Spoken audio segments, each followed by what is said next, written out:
as your energy is going downward, you're not having as high of energy as you did in that pre-ovulation and ovulation spring, summer. So if you think about the seasons, it's beginning to slow down. The leaves are beginning to fall, and the temperatures are a little cooler. So it's kind of like that. And there's a lot that comes up that challenges women during this time, especially when you're just coming off of that high. Yes, that's so true. And guys, we can think about this like Mother Earth and the seasons because it is seasonal and they use these terms for a reason. So even Mother Earth starts to wind down in a sense and get ready to prepare to sleep, much like this may be a bad example, but like bears hibernating, right? They get ready to prepare to have that more down and inclusive kind of time where you're resting, but it can be a bit of a shock to our system when we're coming off that summer high. Absolutely. And what I found is that this fall phase can be so confusing. It's the time when in the past, before I knew about the cycle, I was always trying to figure out what was wrong with me. It was in fall. And I could also go back and look at, I've been tracking my cycles for a long time in terms of when I had my period. So I had that information to go back and look at, when I was, for example, on certain vacations that didn't end up being the best. They weren't that fun in the end. And I go back and look and I was in my fall phase. So it's just Yeah. that, and it's not that it had to be that way. It's just that I really resisted what was happening and judged it as bad or wrong and tried to feel differently than I did. But Yeah. with this information, you actually can have a better time during the fall. And although it can be challenging, it's challenging for your highest good, because this is a time when all your shit comes up, basically. Mhm. So you can see what's there. It definitely is. And what I'm realizing even more clearly and listening to you and understanding these different phases of our cycle, for me, part of the thing that I think I struggle with most around coming into this fall part is because I like to be productive, like many people. I like to have a bit more energy and be able to get things done and feel good about socializing. And ironically, but not really ironically for me, because I struggled so much with embracing the femininity in me, this is moving into the feminine part of our cycle where it is about receiving and being able to put ourselves in a place to get information and get clear on what we want. That's all beautiful feminine energy. And it has been a struggle for me in the past and still comes up absolutely from time to time. Yeah, I can really agree with that. There's a lot of pressure to be productive all the time, Yeah. which for men, they run on a 24-hour cycle. So they can do that without the same repercussions. Whereas women, we run on a roughly 28-day cycle. Hmm. So we have to understand that there are these periods of potentially up to like 10 plus days where we have, or even more than that actually, because the fall can be, around 10 days itself. So for a lot of women, and me included, my energy can be way lower energy for working out. Working out becomes a lot harder, Yeah. less ability to work for long periods of time. And it can also be a time where women experience a lot of sadness and a lot of anger coming up, a lot of irritation, Hmm. very easily irritable, which is that I would say the quintessential thing people know for PMS, premenstrual Yes. syndrome, is that like they call it bitchy or whatever. Yeah. And it's not just that.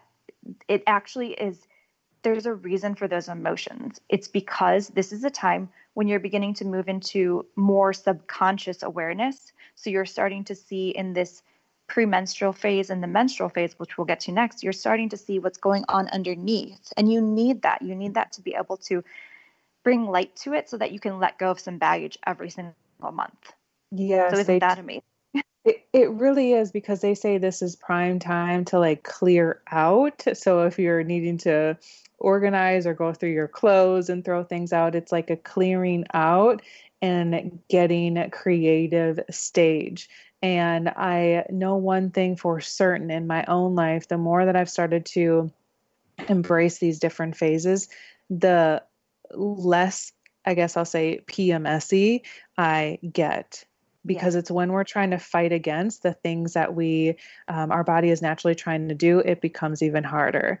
So I know we can talk about fall phase for a long time, and we only have a little bit of time left. So let's touch on winter phase while we have a few minutes, Angie.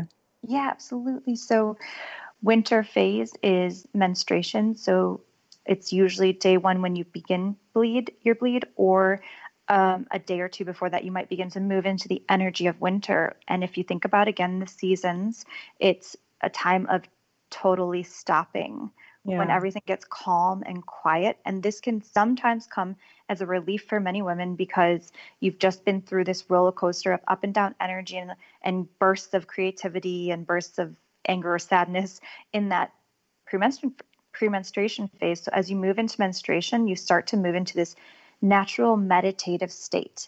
Mm. And what you can do to best capitalize on this time is allow yourself to take breaks as much as you can. Let yourself take a break from working out to really, really be gentle on yourself because this is what feels like to me the most sacred time of our cycle. Yes, I totally agree with that. And it's the time that the veil is the thinnest.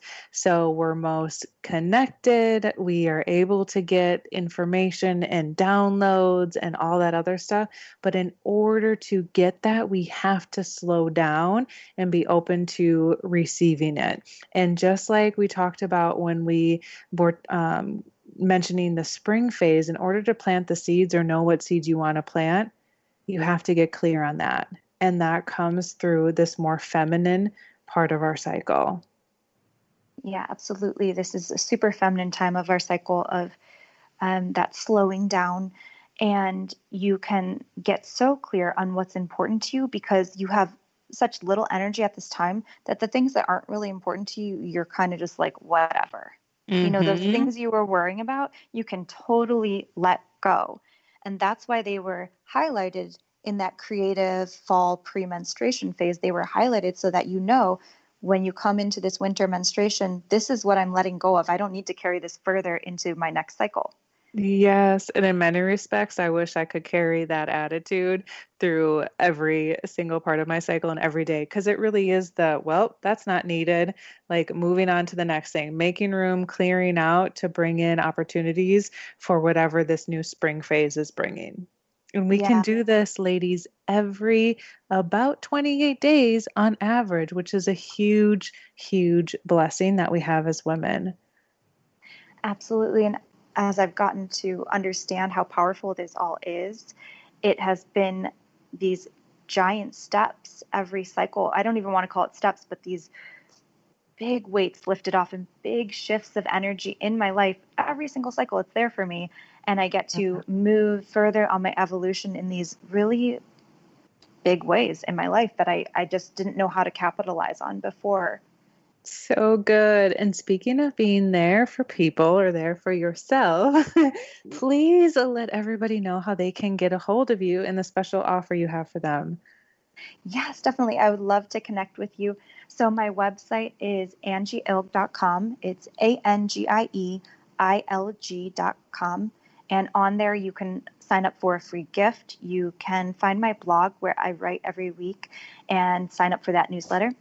And the free gift that I want to offer to this community and tribe is to the first three qualified applicants a full 60 to 90-minute breakthrough relief session where we'll hop on a video chat together and dive deep into your dreams and any obstacles in the way so that you can have massive breakthrough and relief in that time. And it's super fun. So if that is sparking anything within you, definitely reach out to find out if you're a qualified applicant. Do reach out, guys. You won't regret it. And at least get on her mailing list, her emails. I've said this every time you've been on the show. It is the truth. I would not lie. They're one of the few I actually open because you just share in such a beautiful way. So definitely connect with her. And if you want to know more about me, you can head on over to my website, jillianbeth.love, where you can grab a free gift as well and find out other ways to connect with me. And as always, I want to just thank every single one of you for hanging out with us in this really awesome series that we're having. Stay tuned next week. We got more good stuff coming up for you. And my desire is for each and every one of you to be living your soul's purpose. I want to thank you again, Angie. Absolutely. Thank you for having me here. Absolutely, my pleasure. I'll see you next week.